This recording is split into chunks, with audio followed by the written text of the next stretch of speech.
ذکر ہمیں ملتا ہے سورہ ہود کے اندر۔ حضرت شعیب اپنی قوم کو منع کر رہے، کیا کہہ رہے؟ ناپ تول پورا کرو، نا انصافی نہ کرو، لوگوں کا حق نہ مارو، یہ خیر کی دعوت۔ قوم جواب میں کیا کہتی ہے؟ سورہ ہود پڑھیے، وہ کہتے ہیں ہمیں نہیں سمجھ میں آتی آپ کی باتیں، اگر ہمیں آپ کے قبیلے کا ڈر نہ ہوتا تو معاذ اللہ ہم تو آپ کو پتھر مار مار کے شہید کر دیتا۔ آپ انہیں تبلیغ دین کر رہے ہیں، آپ انہیں اخلاقیات سکھا رہے ہیں، آپ ان کے کردار و عمل میں خوبصورتی پیدا کرنا چاہ رہے ہیں۔ وہ کہتے ہیں اگر آپ کے قبیلے کا خوف نہ ہوتا تو ہم تو آپ کو شہید کر دیتے۔ تو جواب میں حضرت شعیب نے کیا کہا؟ جاؤ پھر موج کرو۔ انہوں نے کہا ایسی قوم کو تبلیغ کروں جو پتھر مارنے کی بات کرتی ہے؟ کیا میں اب ایسے لوگوں کو دعوت خیر دوں جو مجھے شہید کرنے کی بات؟ کیا خوبصورت جملہ ہے قرآن مجید نے بیان کیا۔ حضرت سیدنا شعیب فرمانے لگے وَيَا قَوْمِ اعْمَلُوا عَلَىٰ مَكَانَتِكُمْ إِنِّي عَامِلٌ، فرمانے لگے قوم والو تم اپنی جگہ کام کرتے رہو جو تم نے کرنا ہے، اور میں اپنی جگہ دین کی تبلیغ کرتا رہوں۔ کرو تم اپنا کام اور میں اپنا۔ شکوہ ظلمت شب سے تو کہیں بہتر تھا، ہم اپنے حصے کی کوئی شمع جلاتے جاتے۔ دوستو لوگ تو تادہ زدی کریں گے، ایک خاص بات کرنی ہے آپ سے۔ ایک دانشور نے مجھے تو بڑا تڑپایا ہے، ہو سکتا ہے آپ بھی تڑپ جائیں۔ دیکھا ہے جو کچھ میں نے اوروں کو بھی دکھلا دیں۔ دانشور کی بات پڑھی میں تو ٹوٹ گیا۔ اس نے کہا مسئلہ پتہ کیا ہے؟ بدی پھیلانے والے تھوڑے اور نیکی پھیلانے والے زیادہ ہیں، لیکن پھر بھی زمانے میں بدی کیوں زیادہ پھیل رہی، نیکی کم کیوں پھیلتی؟ تعداد نیکی پھیلانے والوں کی زیادہ ہے، بدی پھیلانے والوں کی کم ہے، لیکن سوسائٹی میں چلن بدی کا کیوں عام ہے؟ تو کہنے لگا اس کی وجہ یہ ہے کہ جس اخلاص کے ساتھ بدی پھیلانے والی بدی پھیلاتے ہیں نا، اس اخلاص سے نیکی پھیلانے والے نیکی نہیں پھیلاتے۔ وہ جتنی محنت شیطان کرتا ہے لوگوں کو گمراہ کرنے کے لیے، اتنی محنت دیندار کیوں نہیں کرتے بچانے کے لیے؟ جس تیزی کے ساتھ لوگ دین کے مخالف کوششیں کرتے ہیں، اتنی محنت کے ساتھ دیندار لوگ جدوجہد کیوں نہیں کرتے؟ کاش کبھی لوگ اتنے مخلص ہو جائیں جتنے بدی پھیلانے والے مخلص ہیں، تو انقلاب آ جائے۔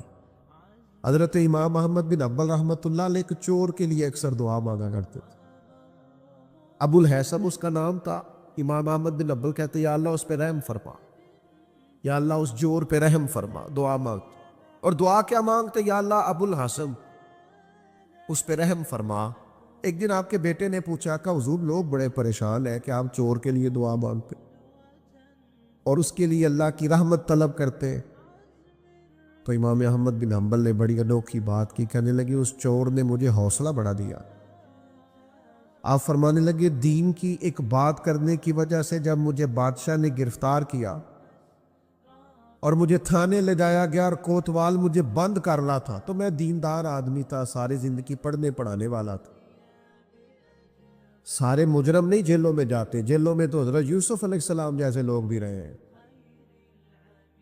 فرماتے ہیں مجھے لے جایا جا رہا تھا تو کچھ کیفیات تھی کہ لوگ کہیں گے جناب جیل میں۔ ارشاد فرماتے ہیں کہ میں ابھی کوتوال مجھے تھانے لے کے گیا کہ وہ چور آیا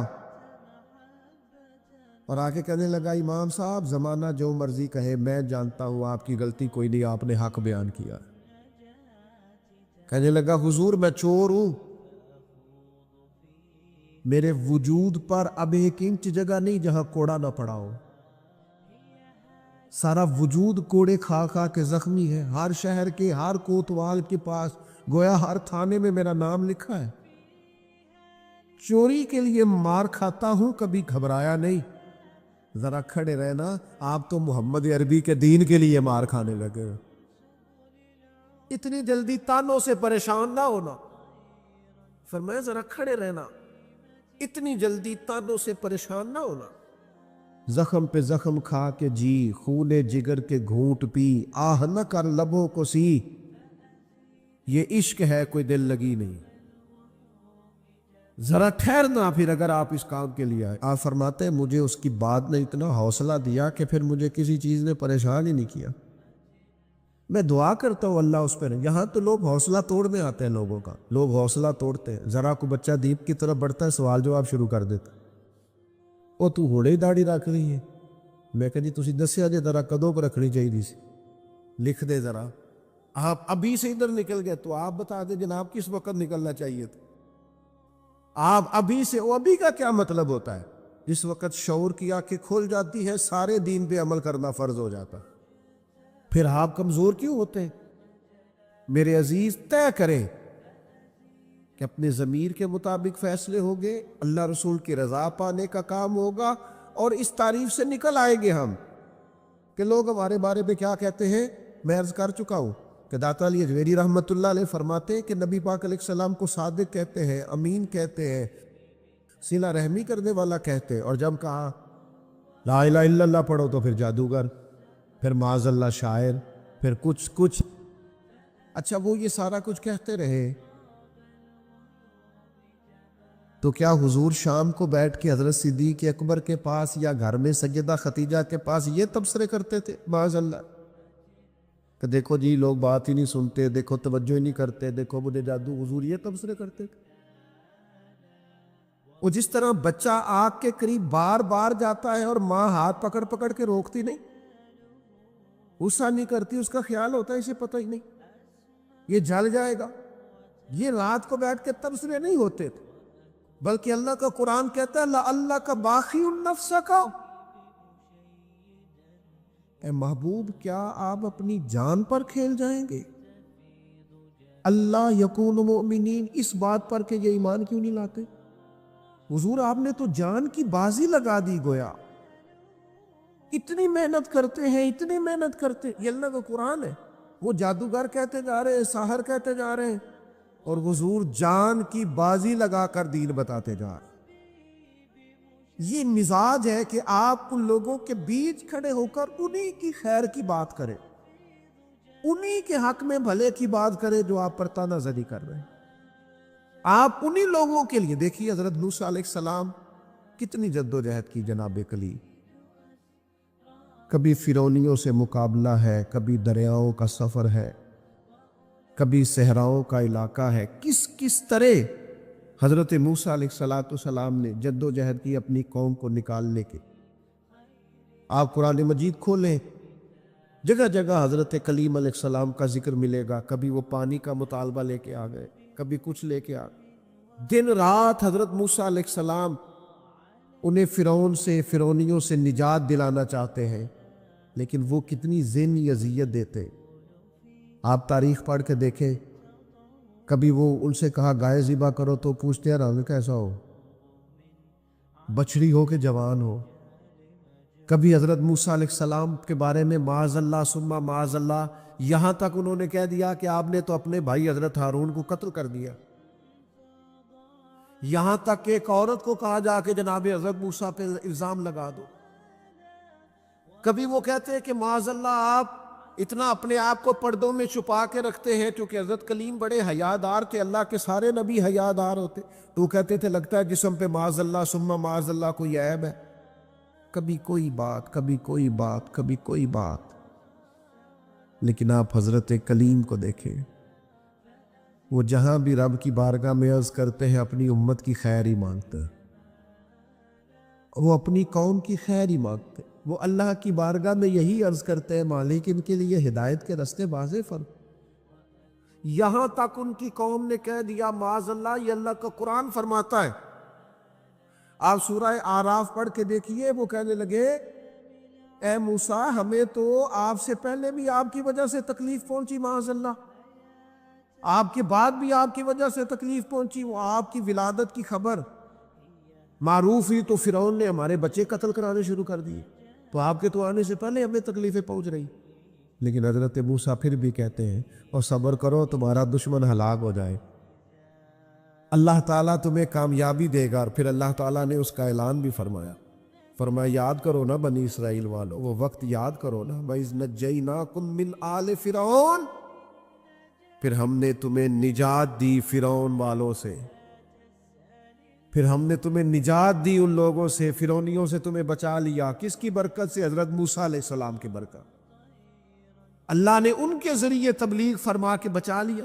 تو میرے عزیز، تانا زنی، کمزوری، یہ تو لوگ، حضرت عبادہ بن صامت رضی اللہ تعالیٰ عنہ فرماتے ہیں مجھے میرے محبوب نبی صلی اللہ تعالیٰ علیہ وسلم نے نصیحت فرمائی تھی، اور میں نے اپنی زندگی میں وہ باتیں اپنے دل کے ساتھ، گرہ کے ساتھ باندھ کے رکھی، اور مجھے بڑا فائدہ دیا انہوں نے۔ آپ فرمایا کرتے تھے رسول اللہ صلی اللہ علیہ وسلم نے مجھے حکم دیا تھا کہ میں مساکین سے محبت کروں اور ان کے قریب رہا کروں، اور میرے نبی پاک علیہ السلام نے مجھے فرمایا تھا کہ میں اس بندے کی طرف دیکھوں جو مالی حیثیت میں مجھ سے کم ہے، جو زیادہ ہے اس کی طرف نہ دیکھوں۔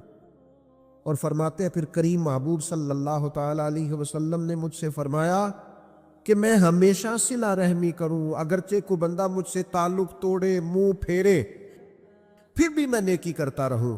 اور اللہ کے حبیب علیہ السلام نے مجھ سے فرمایا کہ کوئی چیز جب مجھ سے مانگی جائے تو میں فوراً دے دوں، انکار نہ کروں، اور اگر میری پہنچ میں ہو، یہ شارحیل حدیث نے لکھا ہے، اگر پہنچ میں ہو تو وہ چیز دے دی جائے۔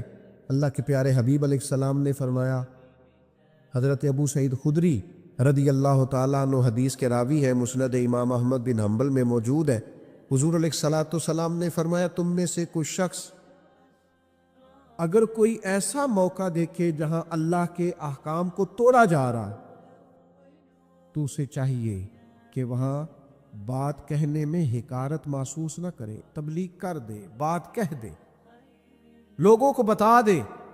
اور فرمایا اگر ایسا نہیں کرے گا تو اللہ قیامت کے دن اس سے پوچھے گا وہاں تجھے بات کرنی چاہیے تھی، تو نے کیوں نہیں کی؟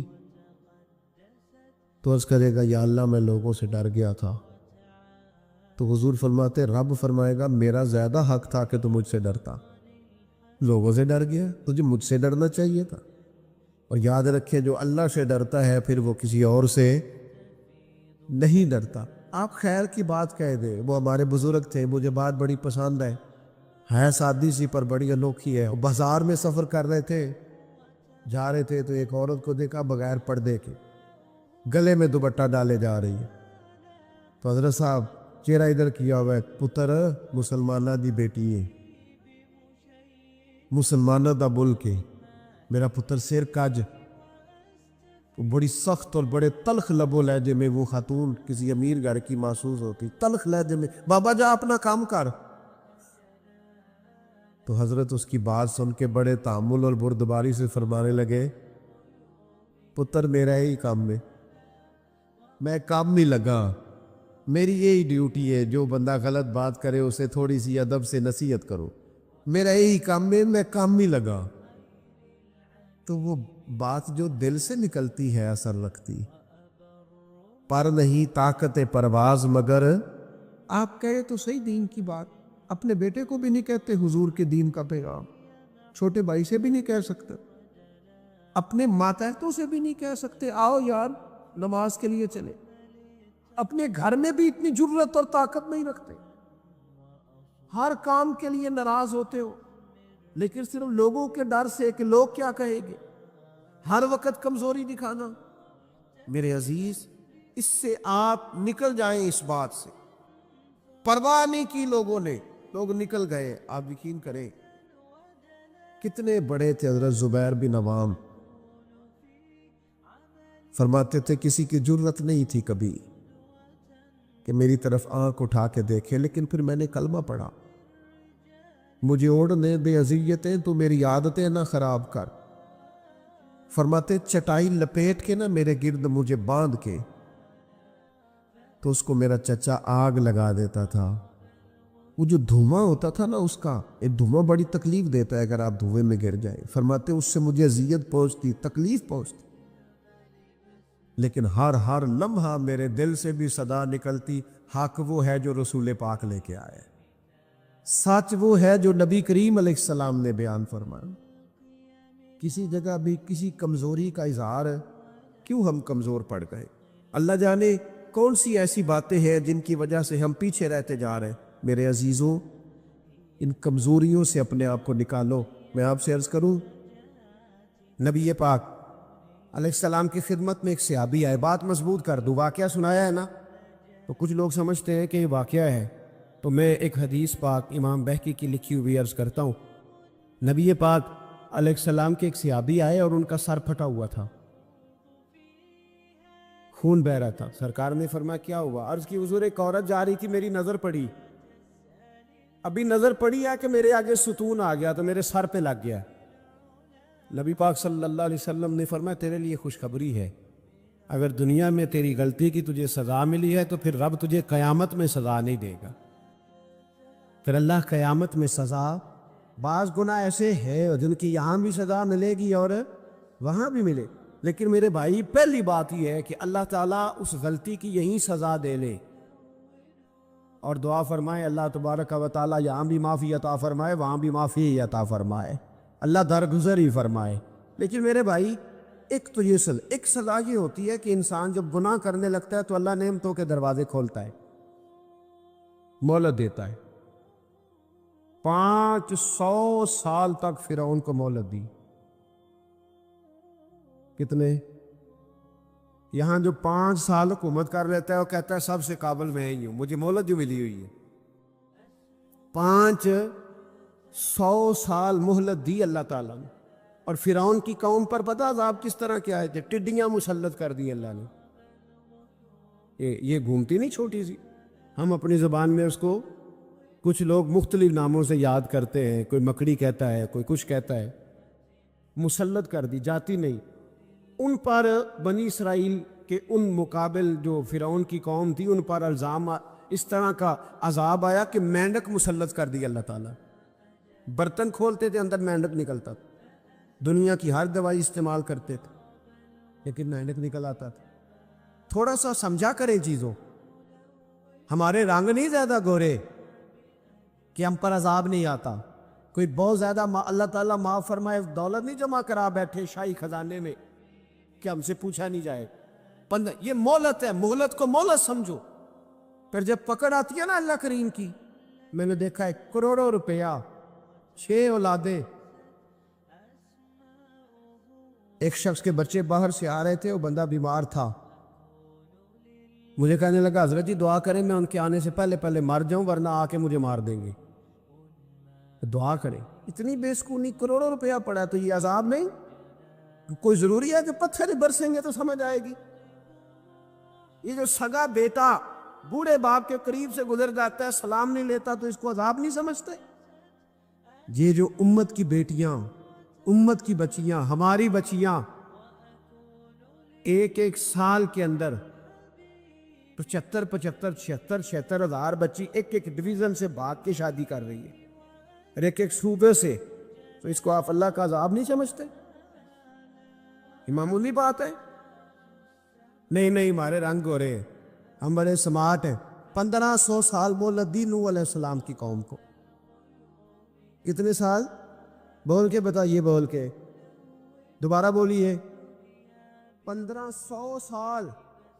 کوئی آدمی اپنی سمارٹنس پہ خوش نہ ہو جائے کہ 20 سال ہو گئے میں تو نافرمانی بھی کر رہا ہوں, روٹی بھی پک رہی ہے, میں تو حرام بھی کھا رہا ہوں, پھر بھی سب ٹھیک ہے.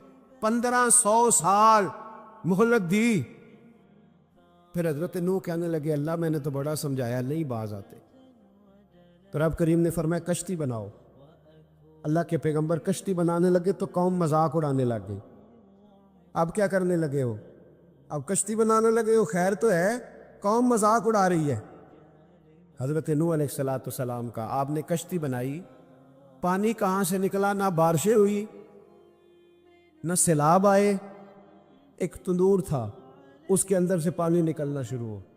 کبھی تندور سے بھی پانی نکلا ہے, پر جب نکالنے والا چاہتا ہے تو وہاں سے بھی ایک تندور سے پانی نکلا. اتنا نکلا, اتنا نکلا, اتنا نکلا کہ قوم ساری ڈوب گئی.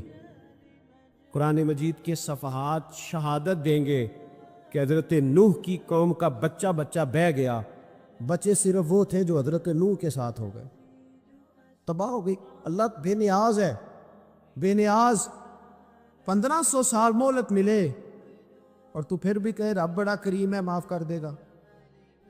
1500 سال تجھے گنجائش دے اور تو کہے کوئی نہیں بات معافی ملنی چاہیے ابھی بھی. میرے بھائی حضرت صالح علیہ السلام کی قوم, حضرت صالح نے تبلیغ شروع کی تو کہنے لگے پہلے معجزہ دکھاؤ. جی آج تو نہ لوگ معجزے مانگتے ہیں, آج بھی لوگ کرامتیں اور معجزے, اللہ معاف کرے, جو چیزیں معجزہ تو ہو نہیں نہ سکتا, لیکن آج بھی لوگ, آپ یقین کریں, کہتے ہیں یہ بڑی نمازیں پڑھتا ہے تو پھر بخشا کیوں نہیں گیا, پھر کیوں نہیں منو سلوا کیوں نہیں اترا اس پر, پھر میں بھی اسی طرح ہی ہوں, کیا اس کے اندر خوبی آ گئی. مولوی بھی ویسے ہی ہے, صوفی بھی ویسے ہی ہے. لوگ مان نہیں رہے, وہ دلیلیں مان نہیں رہے, ابھی بھی لوگ بحث نہیں کرتے. کیا فرق آ جائے ابھی, ویسے ہی ہیں سارے. اللہ تعالیٰ سے ڈرنا چاہیے. ہمیں سامنے والے کی طرف دیکھ کر صحیح ہونے کا حکم نہیں ہے, ہمیں اپنی اصلاح کا حکم ہے. اپنی طرف دیکھ کے اپنے آپ کو ٹھیک کرنے کا. الزام لگا کے گزر جانا, اس کا کوئی مطلب. سنو اور یاد رکھو, حضرت صالح علیہ السلام سے کہنے لگے پہلے معجزہ دکھائیں. تو حضرت صالح علیہ السلام نے فرمایا اونٹ کہاں سے پیدا ہوتے ہیں؟ کہا اونٹنی کے بطن سے. فرمایا آؤ میں تمہیں پہاڑ کے اندر سے اونٹنی پیدا کر کے دکھاتا ہوں. کہاں سے؟ پہاڑ کے اندر سے. حضرت نوح ساتھ لے کے گئے تو پہاڑ کے اندر سے اونٹنی نکلی, اور اونٹنی بھی گابن تھی, اس کے پیٹ میں بچہ. اور اونٹنی اتنا دودھ دیتی تھی کہ ساری بستی دودھ پی جاتی تھی, پھر بھی دودھ بچ جایا کرتا تھا. لیکن حضرت نوح علیہ السلام نے فرمایا تم نے دیکھ تو لیا ہی اسے, یہ جتنا دودھ دے گی روٹی بھی اتنی کھائے گی. ایک دن تم سارے پانی پیو گے, ایک دن یہ سارا پانی پیا کرے گی. ایک دن تم سارے باقی جانوروں کو گھاس کھلاؤ گے, ایک دن یہ اونٹنی. اور اونٹنی کا نام کیا؟ ناقۃ اللہ, اللہ کی اونٹنی. کس کی اونٹنی؟ نام کیا ہے؟ اللہ کی. یہ اللہ کی اونٹنی ہے. تو حضرت نوح علیہ السلام کی اونٹنی. فرمایا اس کی بے ادبی نہ کرنا. باز نہیں آئے لوگ, باز نہیں آئے. کہنے لگے جی دودھ دینا تو ٹھیک ہے, پر یہ جو سارا پانی پی جاتی ہے نا, یہ صحیح نہیں. یہ جو ساری گھاس کھا جاتی ہے یہ نہیں تھی. دودھ دینا تو ٹھیک ہے پر یہ نہیں صحیح. آپ نے فرمایا اسے کچھ نہ کہنا, اللہ کی اونٹنی ہے. میں کہا کرتا ہوں ان لوگوں نے ناقۃ اللہ کی بے ادبی کی. حضرت نوح علیہ السلام کی اونٹنی کی ٹانگیں کاٹ دی صالح علیہ السلام. اور دیکھو اللہ بڑا بے نیاز ہے, اگر پیدا کرنا جانتا ہے تو حفاظت کرنی نہیں جانتا. لیکن رب کریم نے فرمایا نہ کرنا. انہوں نے ان کے پیر کاٹ دیے, کانوں پہ چھریاں لگائیں. اونٹنی جب مر گئی, اونٹنی اللہ تبارک و تعالیٰ کی وہ اونٹنی جب مر گئی تو حضرت صالح علیہ السلام کی قوم پر رب کریم نے زلزلہ بھیجا. اذا زلزلت الارض زلزالہا, جب زلزلے آئے گے, اور جب ان کا زلزلہ آنا زلزلہ آتا ہے نا, کیا کرتی ہے قوم؟ لا الہ الا اللہ, لا الہ لا الہ الا اللہ, کلمے جاری ہو جاتے. بلکہ ایک دفعہ ایسا بھی ہوا کہ مسجدوں میں اعلان ہونے لگے زلزلہ آ رہا ہے.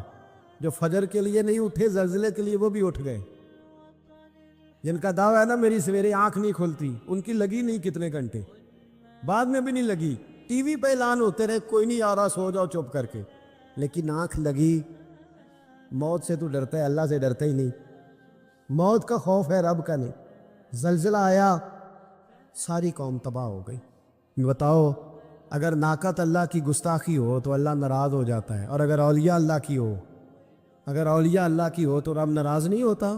شرم نہیں آتی لوگوں کو داتا صاحب کی بے ادبی کرتے ہیں, شرم نہیں آتی لوگوں کو غوث اعظم کی گستاخی کرتے, حیا نہیں آتی جنہوں نے دین پھیلایا ان کی بے ادبی. میں درد سے کہتا ہوں, رو کے کہتا ہوں, اور اگر کلیجہ پھٹ سکے تو میں دکھاؤں زخم کتنے.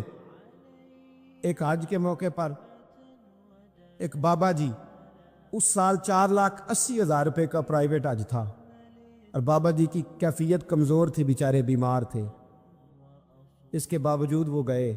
بوڑھے آدمی, جا کے بیٹھیے, بزرگ, اور کتنی مشکل ہے وہاں منا, مزدلفہ, عرفات, طواف زیارت, کتنا مشکل کام ہے طواف زیارت کرنا, طواف وداع کرنا. کس کٹھن سے حج کیا, بڑھاپے میں پیسے بھی لگائے. اور جب وہ روضہ رسول پہ گئے صلی اللہ, اور انہوں نے جا کے نبی پاک صلی اللہ علیہ وسلم کے روضے کی طرف منہ کر کے درود شریف پڑھا, تو ایک ملا نے اٹھ کے کہہ دیا تو مشرک ہے. تو میری روح کانپی. میں نے کہا تجھے شرم نہیں آئی, حیا نہیں آئی؟ اس کی عمر دیکھ, کس بڑھاپے میں کہاں سے چلا, کہاں آیا. یہ مشرک ہوتا تو کسی مندر میں جاتا, یہ مشرک ہوتا تو کسی گرجے میں جاتا. یہ مشرک نہیں, یہ مومن ہے. اور یہ وہ والا مومن ہے جس کے سینے میں دل جب دھڑکتا ہے تو خالی دھڑکتا نہیں, ساتھ وہ محمد عربی پہ درود و سلام بھی پڑھتا ہے. شرم نہیں آتی لوگوں کو, اتنی بڑی گستاخی کرتے. جو روزہ رسول پہ آیا مشرک ہے. میں نے دیکھ مولوی کو صاف صاف کہا تھا, میں نے کہا اگر میں مشرک ہوں تو نکالو, مشرک کا داخلہ تو یہاں ویسے ہی منع ہے. شرم نہیں آتی؟ اپنی زبان کا ایک پاس کرو کچھ. اتنا ظلم, اتنی بڑی فرقہ واریت امت میں, اتنا امت کو تقسیم کرتے ہو, تمہیں شرم نہیں آتی؟ جہاں سے اتحاد کا پیغام دینا چاہیے وہاں سے تم لوگوں کو فرقے کا پیغام دیتے ہو, ایک مقصود فرقے کی تبلیغ کرتے ہو. خدا را, تو میں کہہ رہا ہوں ناقت اللہ کی بے ادبی پہ عذاب آتا ہے, تولیہ اللہ کی بے ادبی پہ نہیں آتا. داتا صاحب ساری دن کی تبلیغ کرتے رہے, ایک آدمی نے اٹھ کے کہہ دیا جناب وہ تو شرک کا اڈا ہے, تو رب کریم ناراض نہیں ہوتا ان باتوں سے؟ ہمیں خیال کرنا چاہیے, اللہ سے ڈرنا چاہیے. ان چیزوں سے عذاب آتا ہے اور آ رہا ہے. اللہ تعالی ہمیں محفوظ فرمائے. اللہ ہمیں اس سے, قوم لوط پہ بھی عذاب آیا, ہم جنس پرستی, مرد مردوں سے بدکاری کرتے. حضرت نوح نے سمجھایا کہ یہ کام درست, فطرت کے خلاف ہے, یہ کام درست نہیں. جب انسان یہ کام کرتا ہے تو زمین اور آسمان کانپتے. اب میں کیسے کھول کے بتاؤں, میرے پاس اعداد و شمار ہے کہ پاکستان کے اندر اس کام کی کیفیت کیا ہے اور کس طرح کر کے لوگ, میں تو رونا روتا رہتا ہوں داڑھی کا. لوگ کئی دفعہ کہتے ہیں حضرت صاحب پہلے بھی آئے تھے تو داڑھی کی بات, پھر بھی آئے تو داڑھی کی بات, تو میں رونا روتا ہوں. اس لیے روتا ہوں کہ جو کلین شیو نوجوان ہوتا ہے وہ امرد کے حکم میں, اس پر وہی حکم لگتا ہے جو عورت پہ لگتا ہے. اس کے ساتھ مرد کا اٹھنا بیٹھنا اسی طرح نہ جائے گا جس طرح عورت کے ساتھ. حضرت جنید بغدادی رحمت اللہ تعالیٰ علیہ کے سامنے ایک شخص نے کہا وہ کتنا خوبصورت نوجوان جا رہا ہے, تو آپ فرمانے لگے تو حافظ قرآن نہیں؟ کہا ہاں. فرمانے لگے جا اپنے حفظ کی خیر بنا. وہ شخص کہتا ہے میں نے اس بغیر داڑھی والے کلین شیو نوجوان کو بری نظر سے دیکھا, مجھے قرآن پاک ہی بھول گیا, سارا قرآن پاک بھول. اور کتنے سال میں دعائیں کرتا رہا, بیت اللہ کے طواف کرتا رہا, میں یاد بھی کرتا تو نہیں ہوتا. کیسے اب تو ہمارا نعت کہاں بیوٹی پارلر سے ہو کے آتا ہے, ہم کسی اور کو کیا پیغام ہے. وہ پیغام, وہ نظام, وہ طریقہ کار جس کا حکم تھا شریعت میں. قوم لوط پر عذاب آیا. صحیح بیٹھتے ہوں گے بچے جو موٹر سائیکلوں پہ بیٹھتے ہیں. میں نے گجرانوالہ کی سڑکوں پہ بچوں کو, نوجوانوں کو جو تماشے کرتے سرے عام دیکھا ہے تو مجھے ڈر لگتا ہے. تو کوئی روکنے والا نہیں, شغل ہو رہا ہے, ہنس رہے ہیں, اور سامنے عورتیں بھی ہے, سب ہو رہا ہے. کتنی تکلیف کی بات. حضرت نوح کی قوم یہ کام کرتی تھی, قرآن پاک نے بیان کیا ہے. حضرت نوح نے سمجھایا, فرمایا رب کریم نے تمہیں اپنی خواہش پوری کرنے کے لیے جائز طریقہ عطا فرمایا, عورتوں سے نکاح کرو, اور اس نکاح کی برکت سے جو اللہ تمہیں اولاد دے گا اس کو اللہ تبارک و تعالیٰ تمہارے لیے باعث بخشش بھی فرمائے گا. لیکن جب قوم نہ مانی تو جو قوم لوط کا عمل کرے اس کا علاج قرآن نے بیان فرمایا کہ آسمان سے پتھر برسیں گے. پھر پتھر برسے, اور جن کے بڑے بڑے اچھے دماغ تھے ان کے دماغ چکنا چور کر دیے گئے, تباہ کر دیے گئے, ان کے دماغ زمین پر بچھاڑ دیا گیا. اللہ مہلت دیتا ہے. ایک دوست ہے ہمارے, میں وزیر آباد میں ان کے گھر بیٹھا تھا تو ایک میڈیکل, میرا کسی شخص پہ اعتراض کرنے کا میں مجموعی بات کرتا ہوں. میں ایسے ڈاکٹروں کو جانتا ہوں جو اللہ تعالیٰ فضل کرے سچ مچ کے نیک ہیں, اچھے لوگ.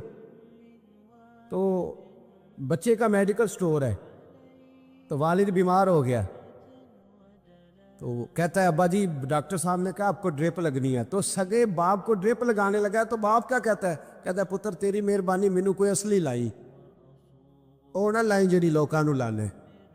اب وہ پیار سے سنا رہا ہے بات. میں نے اسے کہا کہ یہ تو ڈوب مرنے کا مقام ہے نا, ڈوب مرنے کا مقام، کہ جس ملک کے اندر دوائی بھی صحیح نہ بکے، اصلی نہ ملے دوائی بھی، اور پھر وہ قوم کہے کہ ہم نے